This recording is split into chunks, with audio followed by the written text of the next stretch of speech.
The story I'm going to tell you sounds unbelievable, but it's true. A few years ago, I was going through some stuff with my health, and the doctor said it was anxiety, depression, and perhaps a small nervous breakdown. But I experienced some episodes that made me question my own reality. Back around that time, I had a girlfriend named Tara, and we had dated for some time, but we were having some troubles. Tara and I had been distant for months. Too many arguments, too many things said that couldn't be unsaid. I thought the stillness of the Rockies would bring us back to each other. And for the first 24 hours, it felt like it might. We arrived just before sunset, with the last orange light slipping behind the trees. The cabin sat a few hundred feet from a large frozen lake, completely isolated. No other cabins in sight, no cell service, just a fireplace, some wood, and a radio that looked like it hadn't worked since the 80s. Perfect. That first night was fine. We made hot chocolate, played cards, and laughed like we hadn't in months. She looked at me like she used to. I told myself we'd be okay. Then came the second night. It started around 1 a.m. I couldn't sleep. The wind outside was moaning low through the trees, a sound that seemed to stretch and curl through the walls. Tara lay beside me, breathing softly, face tucked into the blanket. And then I heard it. A soft thud underneath the floorboards. I sat up in bed, listened.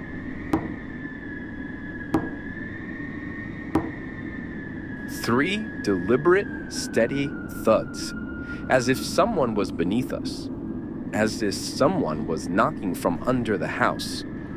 I held my breath, straining to hear. The heater was off, no pipes clanging. The sound wasn't inside the walls, it was under us. I slipped out of bed and tiptoed to the living room. Moonlight glowed across the lake. Nothing moved, no tracks, no sound. The next morning I told Tara what I heard. She laughed it off.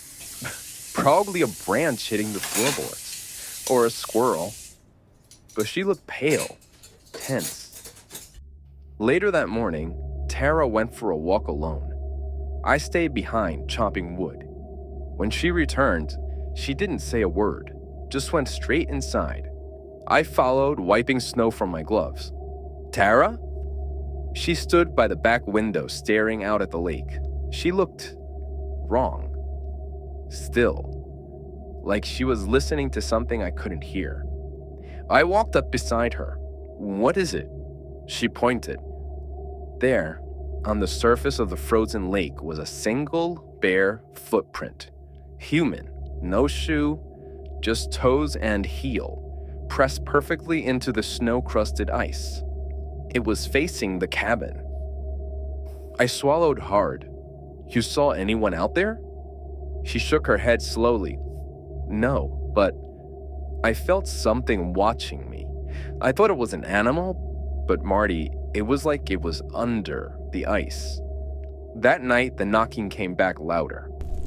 We sat in the living room, a fire crackling in the hearth. The moment the flames died low, we heard it. This time it moved, a slow dragging sound across the floor beneath us, like something crawling. I grabbed the flashlight and headed outside with a shovel. Tara begged me not to go, but I had to. I needed to see it for myself. I circled the cabin, nothing, just packed snow, the black tree line, the lake glistening under the full moon. Then I heard something I'll never forget. From beneath the porch came a low, wet whisper. Let me in. I stumbled backward, nearly dropping the light, but when I pointed the beam under the cabin, there was nothing there. Just wood and snow and frozen dirt. I didn't sleep that night. Neither did Tara. The next morning, we found the prints again, more of them. A trail of bare footprints now circled the cabin in the snow. Some were so fresh they hadn't even begun to frost over. They were too perfect, too clean, and no signs of approach, no path leading from the woods or the lake, just a print circling. We tried to leave. Tara threw our stuff in the car while I cleared the snow from the windshield. I turned the key. Nothing. The battery was dead. We hadn't even left the headlights on. I opened the hood, no damage, no loose cables. It was like the car just gave up. That night, the knocking became banging, violent. From under the bedroom floor, the boards bowed upward, dust sifting out from the cracks. We ran into the living room. Every window was fogged over except one, a single handprint pressed into the glass. A bare handprint. That was the first time I saw her. Or it. I don't know what to call it. Outside, across the yard near the edge of the lake, stood a figure. Pale skin like wet paper. Hair hanging in long black ropes down its face. It wasn't shivering. It didn't move. It just stared. I felt like I couldn't breathe. Tara whispered, "She was under the ice." I turned to her. What? That's what I felt. When I was on the lake, something was beneath it, watching. We barricaded the doors and huddled by the fire with knives, like they'd help. We waited for morning. At first light, the prints were gone. No handprints, no footprints, nothing. But something was left behind. Underneath the porch, scratched into the frost-covered wood, was a message. "There is room for two under the ice." I don't remember much of what happened after. I think I blacked out. When I came to, Tara was gone. No blood, no signs of struggle, just her footprints leading straight onto the lake. I ran after them screaming her name, but they ended halfway across the frozen surface. No cracks, no hole, just ended. I got down on my knees, pressing my ear to the ice. I swear I heard tapping, faint, like nails on glass. And then, her voice. "Marty?" I turned and ran. I left everything behind. That was 2 weeks ago. They found me wandering the access road, frostbitten and hysterical. They never found the cabin. Said there's no record of it existing there, no rental agency, no structure at those coordinates, no sign of Tara. But I know what I saw. And last night, back home, there was a knock on my apartment door. When I opened the door, it was Tara, with long black strands of hair covering her face.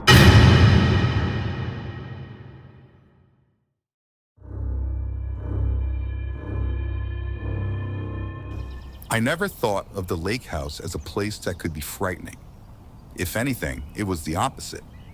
Somewhere peaceful, removed from the chaos of everyday life, a sanctuary. That changed in a single weekend.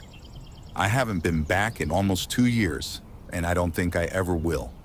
The lake house had been in my family for decades, built by my grandfather in the 1950s. It was a modest A-frame cabin with a wraparound deck, nestled among thick pines on the shores of Lake Wilder. The lake was big, miles across in some places, but our little stretch was secluded. The nearest neighbor was about a quarter mile down the shoreline, and in the off-season, it often felt like we had the entire place to ourselves. I'd spend countless summers and weekends there, fishing off the dock, reading in the hammock, listening to the water lapping against the shore. Even as an adult, I'd returned whenever I could. There was something about the isolation, the quiet, that made it feel like a reset button. So when work stress started to get to me, I planned a solo weekend at the cabin. Just 2 nights, Friday to Sunday, some fresh air, some fishing, a break from screens and emails. I arrived late Friday afternoon, just as the sun dipped behind the trees, casting long shadows over the lake. The air was cool, that perfect September crispness, and the water was so still it looked like glass. No boats, no distant voices, just silence. At the time, I found it peaceful. That night, I made a simple dinner and sat on the deck, wrapped in a blanket, watching the stars. The only sound was the occasional creak of the dock shifting in the water. At some point, I must have dozed off because I woke up with a start, the cold biting through my sweater. Something felt off. I wasn't sure what had woken me. I listened, holding my breath. Nothing. The trees stood still. The lake remained undisturbed. Shaking it off, I went inside, locked the doors, and went to bed. The next morning, something wasn't right. I stepped onto the deck with my coffee, expecting the same undisturbed view of the lake, but my stomach twisted. The deck chair I'd been sitting in last night, it was turned away from the lake. It was facing the house. I froze, trying to remember if I had moved it. Maybe in my sleepiness, I bumped into it on my way inside, but the way it was positioned, perfectly centered, facing the sliding glass door, it felt deliberate. I shook it off as a fluke, a coincidence, but an uneasy feeling settled in my chest. By midday, I tried to shake the paranoia. I grabbed my fishing gear and hiked down to the dock. The lake stretched endlessly before me, undisturbed, its surface like a mirror. I cast my line, forcing myself to relax. I sat there for about an hour, the sun warming my back when I heard it. A branch snapped somewhere in the woods behind me. I turned, scanning the trees. Nothing. Probably a deer, I told myself, maybe a squirrel. But a few minutes later, I heard it again, closer. A slow, deliberate crack of the twig. I stared into the dense pines, my heart pounding. "Hello?" I called out. Silence. The air suddenly felt heavier, like the forest was holding its breath. Then, another crunch. I grabbed my tackle box and reeled in my line as fast as I could, my hands trembling. I walked back to the cabin, my back prickling with the feeling that I was being watched. I locked the door behind me, my pulse hammering in my ears. Someone was out there. That night, I kept the lights off. I didn't want to be visible through the windows. I moved through the cabin quietly, peeking through the blinds, scanning the tree line. The lake remained still, but the woods beyond the house, those felt alive. I sat at the kitchen table, trying to reason with myself. Maybe it was a hiker, someone who had wandered too far from the trail. Maybe a hunter. But deep down, I knew better. Around midnight, I heard a knock. A single, deliberate knock. Not on the door, on the window. My blood ran cold. I sat frozen, barely breathing. The knock wasn't frantic. It wasn't the wind. It was deliberate, testing. I didn't move. A minute passed, then another knock. Soft, patient. I reached for my phone, my hands slick with sweat. I had no service. Of course I didn't. Out here, the signal was always spotty. I glanced at the landline by the kitchen, but to get to it, I'd have to cross in front of the window. A shadow moved outside. I stopped breathing. It was subtle, just a flicker of movement against the glass, but it was there. Someone was standing just beyond the deck light's reach, watching. I slid off my chair and crawled toward the bedroom, keeping low. I locked the bedroom door and grabbed the old hunting rifle my dad kept in the closet. I wasn't even sure if it was loaded, but gripping it made me feel less vulnerable. I sat on the floor, my back against the bed, and listened. For a long time, there was nothing. Then, footsteps. Not heavy, not rushed, just slow, measured steps circling the house. Once, twice, then silence. I didn't sleep. I stayed there gripping the rifle until my hands went numb. By morning, everything looked normal. The lake was calm, the trees still, but the deck chair, it was turned again. This time it was facing away from the house, as if whoever had been there had been sitting in it, watching. I didn't pack, I didn't even eat. I grabbed my keys, got in my car, and drove. I never told my parents the full story. I just said I got spooked, heard something outside, and didn't want to stay alone. They still use the lake house from time to time. They tell me everything is fine, but every now and then my mom mentions strange things, like how sometimes she finds a deck chair moved, or how my dad swears he's heard footsteps outside at night. I don't say anything. I just tell them to keep the doors locked.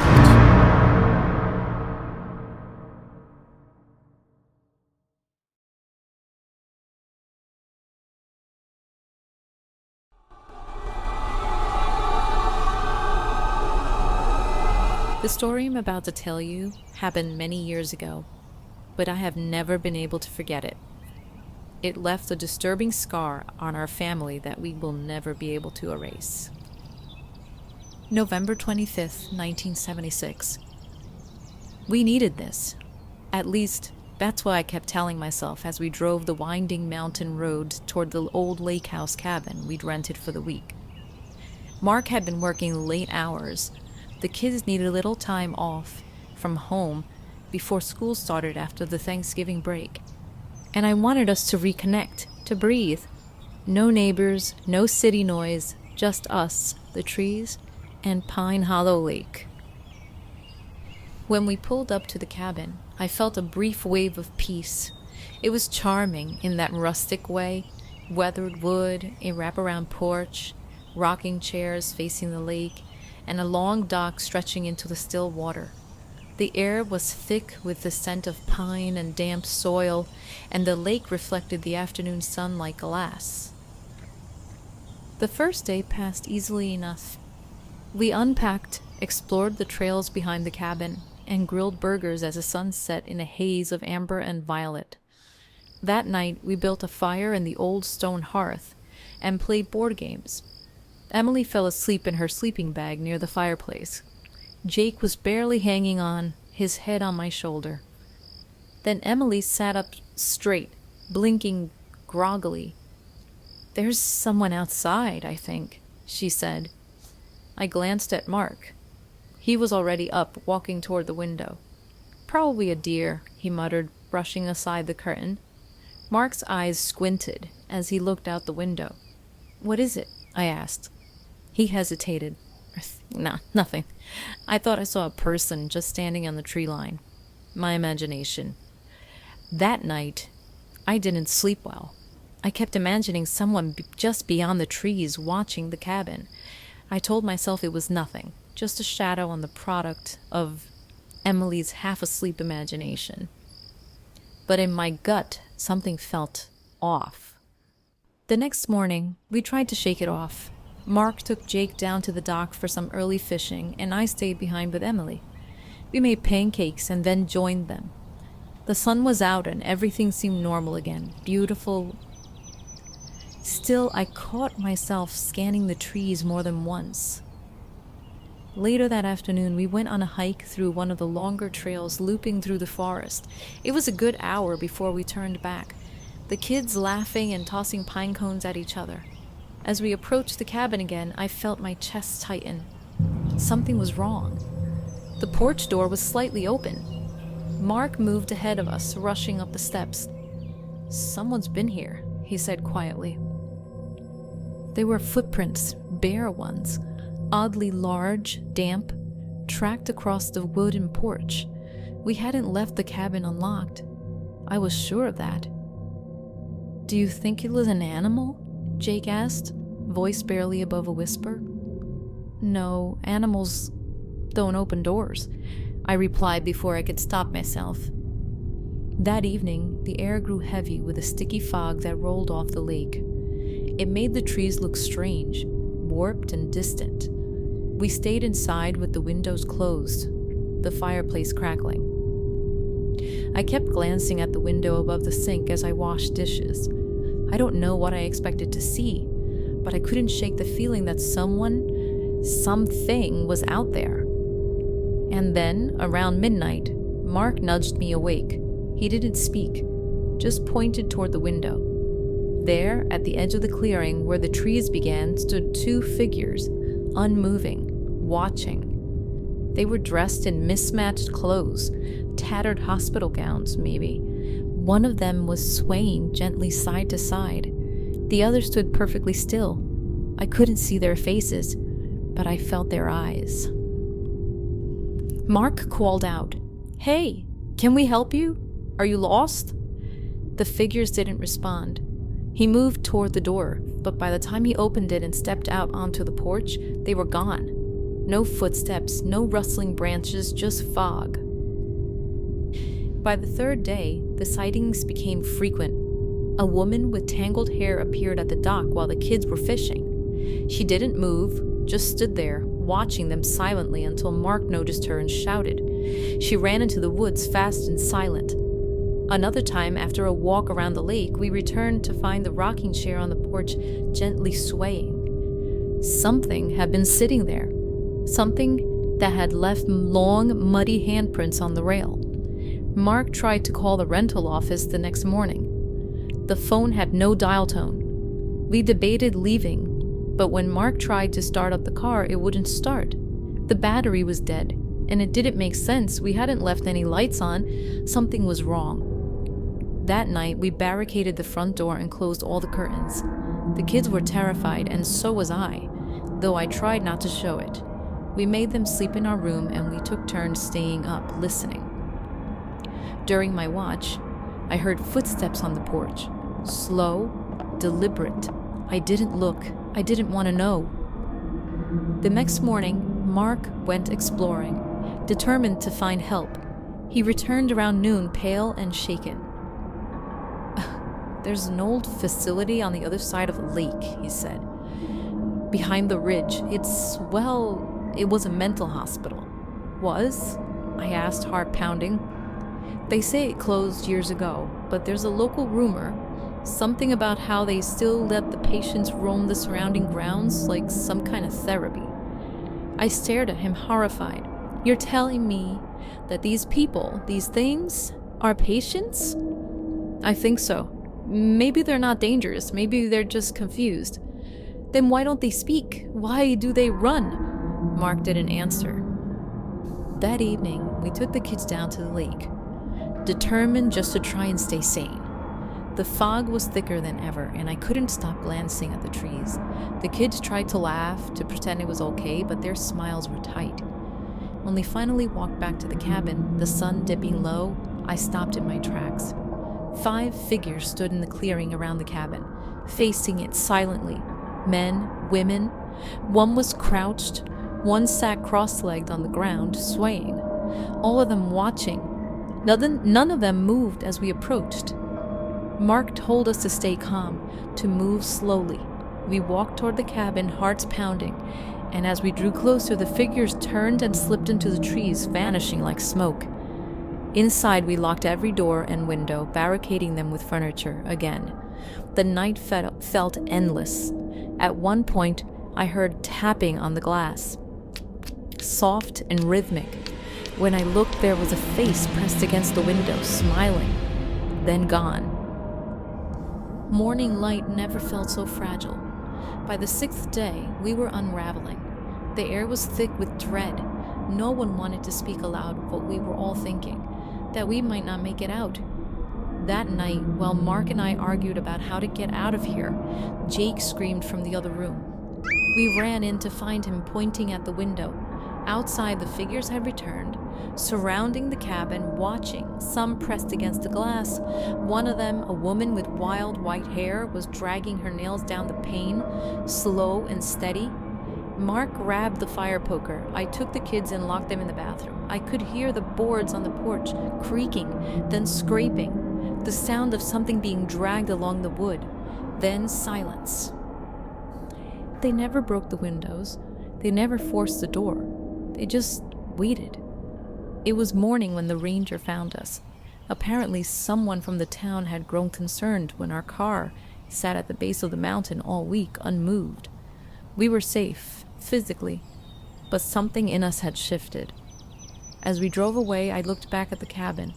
A single figure stood on the porch, watching us leave, still, silent, just like all the others. And I swear, it smiled.